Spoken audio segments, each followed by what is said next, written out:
बूढ़ा शेर और चींटी।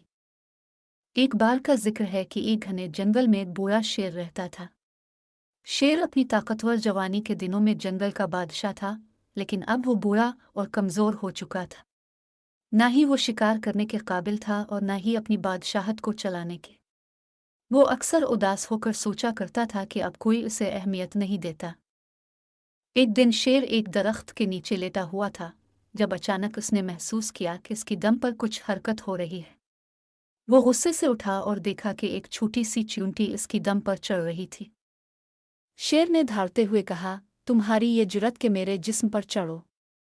क्या तुम्हें पता नहीं कि मैं जंगल का बादशाह हूँ? चींटी ने सुकून से जवाब दिया। बादशाह, तुम बूढ़े और कमजोर हो चुके हो। अब तुम्हारे पास न ताकत है और न कोई खौफ। शेर को ये सुनकर बहुत गुस्सा आया और उसने कहा, मैं चाहूं तो तुम्हें अभी कुचल दूं।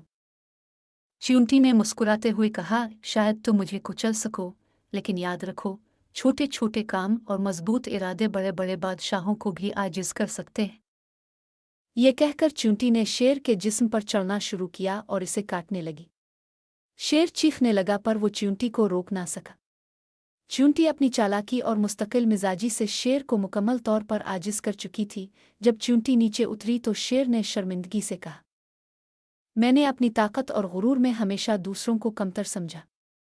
आज तुमने मुझे ये सबक दिया कि गुरूर हमेशा ज़वाल का सबब बनता है और हर किसी की अहमियत होती है, चाहे वो कितना ही छोटा क्यों ना हो। चींटी ने कहा, जिंदगी का असल सबक यही है कि किसी को भी हकीर मत समझो, क्योंकि हर कोई अपनी जगह अहम है। शेर ने चींटी का शुक्रिया अदा किया और वादा किया कि वो बाकी जिंदगी आजिज़ी और शुक्रगुजारी के साथ गुजारेगा।